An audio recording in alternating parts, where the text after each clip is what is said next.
Salut, c'est Richard, c'est le RG Podcast Minimalisme. Aujourd'hui, c'est l'épisode 63 et on va parler de minimaliste, comme d'habitude, mais dans une salle de sport cette fois. Alors, je parle de ce sujet, le sport, parce que comme tu le sais, comme tu as pu l'entendre déjà, j'ai pas mal évoqué ce sujet, ce thème qui me passionne et qui pour moi devrait être une priorité avant beaucoup de choses.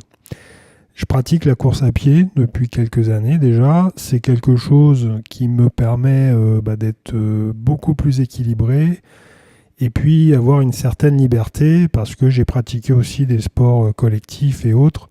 Mais c'est toujours plus délicat de pouvoir continuer ces épreuves, ce sport et ces challenges en groupe. Donc, durant tous ces épisodes, je vais en faire quelques-uns, je vais varier un petit peu, et on va parler effectivement de la pratique, des exercices de mise en forme, et puis de se dire que il y a vraiment depuis quelques années un gros boom. Sur les sites, tu peux l'observer dans ta ville. Je pense qu'il y a quelques clubs qui se sont ouverts. Il y a pas mal de choses comme ça qui se développent et c'est très très bien. Moi, je trouve que c'est une bonne chose d'aller dans les clubs de gym. Et une pensée me vient quand je raconte ça, c'est que pour que parce que ça je l'adresse un peu aux responsables de salle ou même à ceux qui développent un peu leur activité. Comment tu peux expliquer à un gars ou une fille normal, comment tu peux lui expliquer avec une silhouette aussi travaillée? Comment tu peux expliquer avec 568 muscles et des poussières en vitrine que la personne elle va devenir ça, quoi, et elle tend à ça? Je veux dire, c'est comme si tu disais, on arrive, il y a l'Everest là, et puis tu prends ton sac et puis on y va, quoi. Les mecs, embaucher des mecs normaux, quoi. Embaucher des nanas qui sont motivées, qui justement véhiculent des choses qui s'intéressent un peu à la personne, ce qu'elle fait, ce qu'elle a fait, etc. Et pas un bout de papier en disant allez dans cette salle et puis tout le monde se mélange, quoi. On parle des prisons qui se disent ouais, c'est pas très bon parce que le mec qui a fait une petite connerie il se retrouve avec le gros délinquant à côté et puis ça va lui donner des idées. Mais là, en l'occurrence, c'est exactement le même phénomène dans le sens où tu peux pas honnêtement te projeter quand tu as quelqu'un en face de toi comme ça. C'est pas possible. Tu peux pas progresser au même niveau que les autres. Je m'entends dans le sens où tu peux pas te mettre dans le même cours que la personne qui est là depuis 2 ans, 3 ans ou même 6 mois. Tu peux pas. C'est pas possible. Donc c'est sûr que c'est des grandes salles où c'est difficile et à ce moment-là, on va me dire oui mais attends, il y a des cours particuliers, hein, ça existe. Alors oui, je suis d'accord, ça existe. Mais déjà, rien que déjà dans le coaching, dans la façon d'aborder les choses, dans la façon de présenter les choses, ça serait bien de dire, voilà, effectivement, comme dans les dojos ou autres, tu as le grand maître en haut qui est là depuis des années, donc on le respecte. Et puis après, tu as les petits élèves qui sont pas forcément des gens qui sont très développés, mais qui ont l'envie de véhiculer tout ce qu'on leur a enseigné, et puis de progresser au niveau de la personne, au même niveau que la personne, ou un petit peu plus, parce qu'il faut quand même avoir un peu plus d'expérience que la personne qui débute. Ça, c'est une évidence, pardon. Mais moi, c'est un peu... Alors, je dis pas ça parce que j'ai été refoulé ou machin, puis ça m'a gonflé, donc je suis parti ailleurs. Mais en général, c'est ce souci, pardon, c'est difficile à dire ça, qui revient quand tu t'inscris. Et ça serait bien, alors s'il y en a quelques-uns qui m'écoutent, de me dire ça, de me dire effectivement, Ouais, bah, ce qu'on fait, c'est qu'on on présente quelque chose de pas mal. Donc les gens se disent, bah ouais, tiens, lui, il raconte pas que des conneries. Mais c'est pas que le muscle dans la vie, quoi. C'est pas le fait d'aller dans une salle qui fait que d'un seul coup, tu as envie d'avoir un corps de dingue.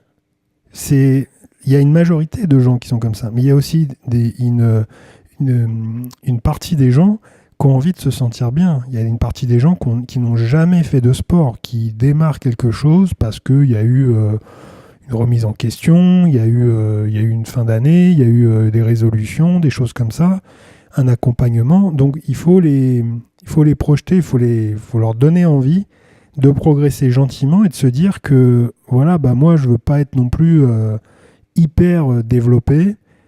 Et puis, bah, je vais y aller au fur et à mesure avec mon super prof parce qu'il a une dynamique avant d'avoir ce corps super sculpté. Ça, c'est un nouveau concept. Pour moi, c'est quelque chose qu'il faudrait, c'est des clubs comme ça qu'il faudrait ouvrir. Des clubs où les gens ont l'impression effectivement d'être considérés comme normaux et pour avoir un objectif normal. Et alors, encore une fois, pas d'amalgame, je suis pas en train de dire que les personnes qui sont bodybuildées sont anormales. Je dis juste que pour arriver à un boulot pareil, j'ai un entourage et je connais des gens justement qui ont fait les choses naturellement, il faut des années et des années. Donc, aller dans une salle pour se dire je vais être super balèze en l'espace de 3 mois, ça sera compliqué. J'exagère dans mon cas, dans cet exemple, mais ça sera compliqué.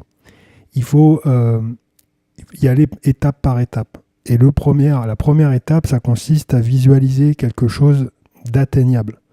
Si tu commences à dire, voilà, moi je vais prendre tout ce qu'il faut et ça marchera pas.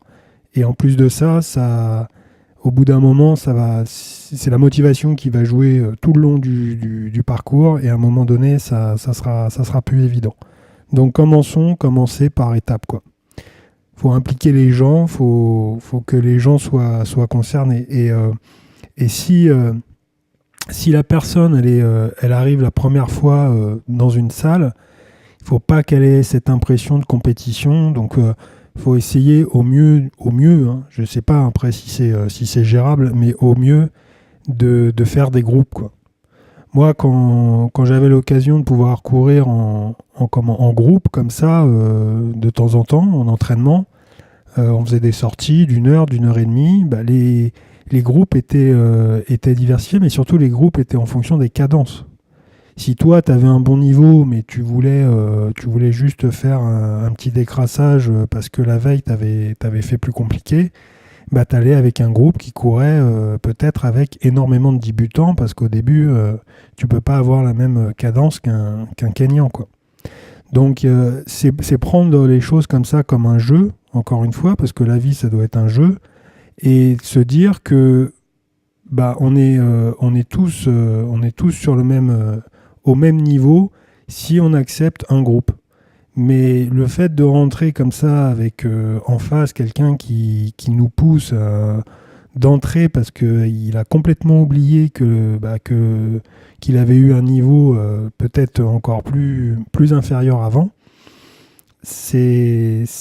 pour moi, c'est quelque chose qui me dérange et c'est pas pour moi, parce que c'est encore une fois, moi je pratique le sport depuis des années, je fais des exercices de musculation, je fais des choses comme ça, il n'y a aucun problème vis-à-vis de ça. Moi, ce qui me fait mal, c'est quand je regarde les personnes travailler dur en face.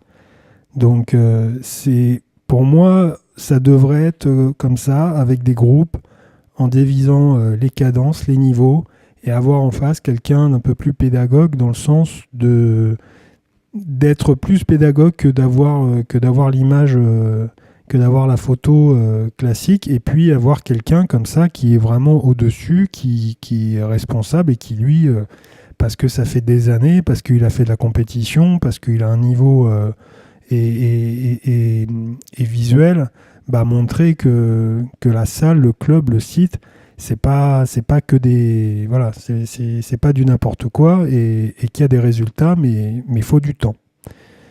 Donc bah, une allure qui soit gentil, mais qui soit pas comme ça du jour au lendemain, qui te bloque du jour au lendemain et qui te disent bah moi ça sera compliqué de continuer encore 6 mois quoi.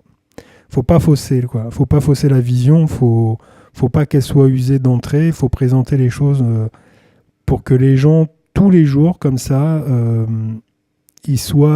ça devienne naturel et qu'ils se disent bah ouais tiens ouais ça je travaille gentiment mais ça porte ses fruits tranquillement et après il y a beaucoup de choses qui viennent dans tout ce que tu veux faire et le pourquoi tu veux tu veux changer. Et encore une fois, je pense que il y a beaucoup de gens qui se trompent dans le sens, il n'y a pas que le côté je veux faire du muscle et je veux être très très costaud. Il y a des gens qui veulent se sentir bien.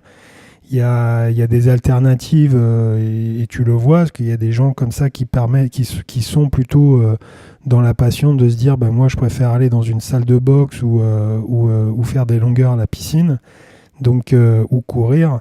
Donc c'est bien qu'il faut des niveaux et qu'on ne peut pas d'entrée se mettre comme ça une image avec je sais pas pour moi c'est trop rapide, c'est trop fait quoi. Voilà, donc le sport ça doit être une pratique obligatoire. Je l'ai dit il y a quelques épisodes déjà, ça doit être par contre un jeu et pas devenir une course à la dopamine comme ça. Donc moi je vais présenter un petit programme, mais un petit programme de façon à que ça soit simple et sans souffrance, parce que si franchement t'as jamais pratiqué de sport, c'est compliqué. C'est compliqué d'avoir des applications qui t'expliquent que bah voilà, faut que ça soit chiant et il faut travailler dans la vie. Alors je sais, c'est hyper compliqué parce que c'est un milieu, je reviens sur la musculation, c'est un milieu où c'est hyper exigeant, ça demande des heures et que les mecs qui bossent et qui sont à ce niveau-là, faut voir les sacrifices qu'ils font. Mais d'une manière générale, la majorité, voilà, les trois quarts des gens qui alimentent ces clubs, etc., eux, ils ont besoin d'avoir un petit côté naturel qui se met en place. Donc, il faut les amener à avoir un programme léger, tranquille, naturel, qui leur prenne pas beaucoup de temps et qui leur permette comme ça de prendre le goût à l'activité physique. Et à partir de là, une fois qu'ils auront ces bases-là, ils choisiront si vraiment ils veulent pousser les choses et obtenir d'autres résultats. C'est tout, hein. Moi, le minimalisme, c'est un art de vivre, donc je ne vais pas faire un programme d'acharné et très compliqué, mais c'est simplement essayer de répartir les charges et répartir l'équilibre pour que vraiment, quand tu travailles efficacement. Il y a beaucoup de choses qui sont... Moi, j'ai beaucoup lu, j'ai beaucoup vu de choses sur Internet qui sont beaucoup fausses et d'autres qui sont très pratiques. Mais le problème, c'est qu'on ne donne pas une base simple de façon à vraiment commencer gentiment les choses. Et je préfère, encore une fois, y aller étape par étape, quoi. Le sport, encore une fois, ça devrait être une nécessité, mais il faut que ça soit facile, il faut que ça soit ludique, quoi. Bon, et puis là je vais arrêter de tourner autour, donc c'est tout pour cet épisode. Il y a de la place pour le minimalisme dans une salle de sport, bien évidemment. Et puis je te raconte tout ça dans le prochain épisode où on parlera un petit peu de programme pour justement allier le sport et je vais pas parler mais de réorientation alimentaire. Voilà. C'est tout pour l'épisode. On se retrouve comme d'habitude sur les réseaux, sur ma page www.rgminimalist.cloud. Et puis moi je te dis à demain. Salut.